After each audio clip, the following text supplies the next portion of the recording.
Choose right now, whom are you following? Option 1, Yeshua, the original Bible and the 4 Gospels, John, Matthew, Mark, and Luke. Or option 2, Paul, King James, his fabricated Jesus name, and the other 23 books of the New Testament. Why do you need to choose?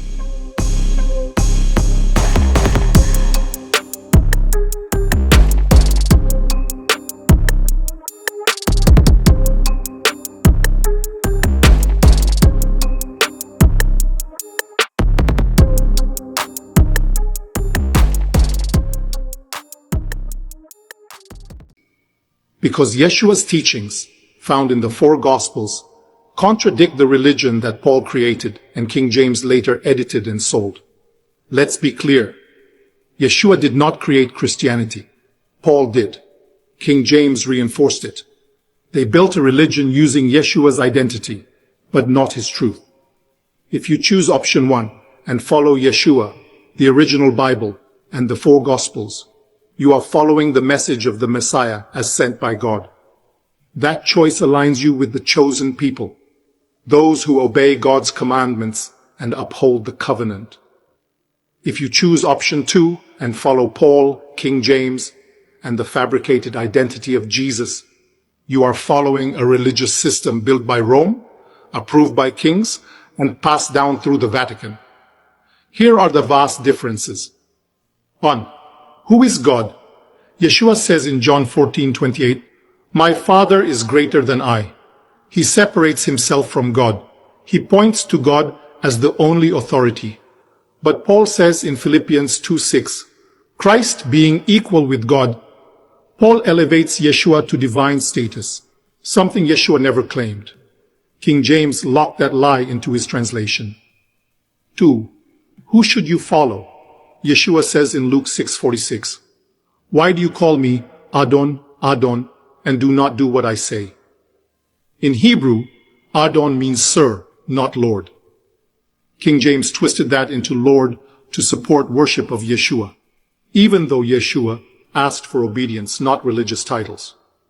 Paul says in Romans 10:9, "Believe in your heart, and you will be saved." That's belief without action. That's salvation without righteousness. That's not what Yeshua ever taught. 3. What about the 10 Commandments and the Torah? Yeshua says in Matthew 5:17, "Do not think I came to abolish the law. I came to fulfill it." But Paul says in Galatians 3:13, Christ redeemed us from the curse of the law. Paul calls God's law a curse. Yeshua calls it eternal. You can't follow both. 4. Who are God's people? Yeshua says in Matthew 15:24, "I was sent only to the lost sheep of the house of Israel."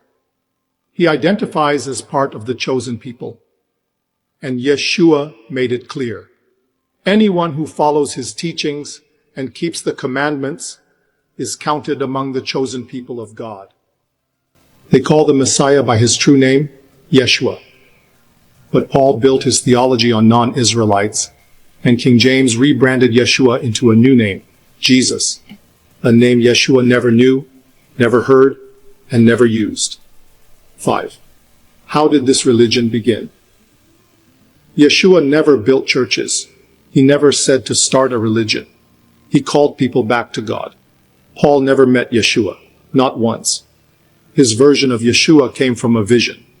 And most of the New Testament is Paul's letters, not Yeshua's words. King James took Paul's writing and turned them into a state-approved religious system. He renamed Yeshua. He redefined salvation. And he moved the focus from God to church. So who are you following? Option 1, Yeshua, the 4 Gospels, the original Bible, and the path of the chosen people, a path of obedience, righteousness, and truth. Option 2, Paul, King James, the 23 other books, and a man-made version of Jesus, a religion designed for politics, not for God.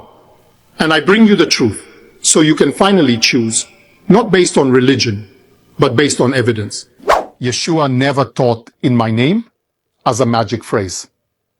Saying "in Jesus' name" doesn't guarantee anything. That's a misinterpretation. Yeshua never said that. The truth is in the Hebrew. In the King James New Testament, John 14:13-14 says, "Whatsoever ye shall ask in my name, that will I do." It sounds like all you have to do is say, "In Jesus' name," at the end of a prayer, and you'll get what you want. But that's not what Yeshua meant. And that's not what Yeshua said. Not in Hebrew, not in truth. In the original Yeshua Testament, verse number 640 reads, "Eseh lema ankem, kol ma shetavakshu bishmi, ash laminkum kal ma shtavkshu bishmai," which means, "I will do for you whatever you ask in my name." Verse 641 continues, "Im tevakshu davar bishmi, ani eseh, am tebika shava debar be'sahmai, ani ash," which means, "If you ask anything in my name, I will do it." But here's what Christians miss. The Hebrew word bishmi, be'sachmai, doesn't mean use my name like a password. It means in alignment with what I stand for, in the path of my mission, with the authority and values of who I am. In Hebrew, the word Shem, name, means essence, mission, legacy, not just how you pronounce someone.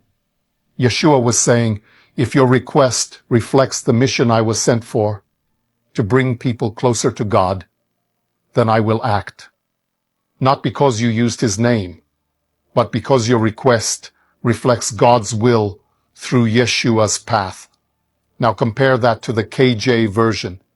It strips away the Hebrew intent. It makes Yeshua sound like he's offering a magic phrase. Say the name and get the prize. That's not faith, that's marketing. You see, Yeshua didn't offer shortcuts. He taught responsibility. He taught obedience. He taught alignment with the Father.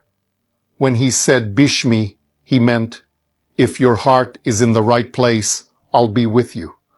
And that's why only Holy Land man, born of the Holy Land, and fluent in the language of God, can explain what Yeshua really said before religion rewrote it.